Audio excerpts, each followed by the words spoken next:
যে আমি আছি এখন জিংজাং পোস্ট অফিসের সামনে।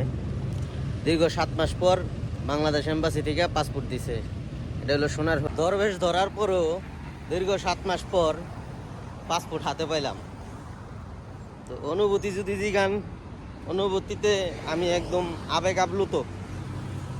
কেননা একটা দেশের সার্ভিস মানে এত বাজে হইতে পারে এটা বলার অপেক্ষা রাখে না। আর বাংলাদেশে জন্মগ্রহণ না করলে হয়তো বা এটা জানতাম না।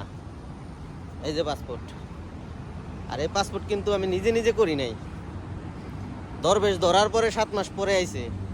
তাহলে বুঝেন, আর যদি দরবেশ ছাড়া আপনি জমা দেন তাহলে মনে হয় এই পাসপোর্ট আপনি সহজে পাইবেন না। অনেকের হয়তো এরকম হইতেছে 7 মাস 8 মাস 9 মাস কোনো খবর নাই, ডেলিভারি স্লিপ ওঠে নাই। তো এলে একটা অবস্থা, এই অবস্থা দিয়েই চলতে হইতেছে।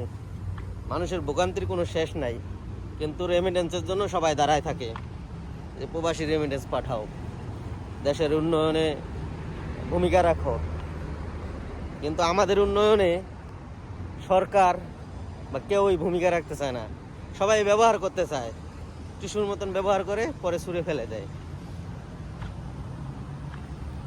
তো যাই হোক, যারা এমআরপি পাসপোর্ট করবেন আমি পরামর্শ দেব দেহ সহজ পন্থায় যাবেন না।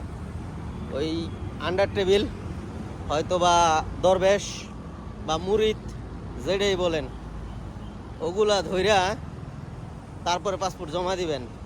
তাইলে হয়তো বা আপনার পাসপোর্টটা তাড়াতাড়ি আসলেও আসতে পারে, তাড়াতাড়ি আসবে। কারণ দরবেশ সবসময় টাকার উপরে কাজ করবে। আপনি যদি টাকা ছাড়া কাজ করাচ্ছেন আপনি পাসপোর্ট পাবেন না। এতে করে আপনার ভিসার মেয়াদ শেষ হয়ে যাবে, আপনি ভোগান্তিতে পড়বেন। তো আজকের মতো ধন্যবাদ সবাইকে।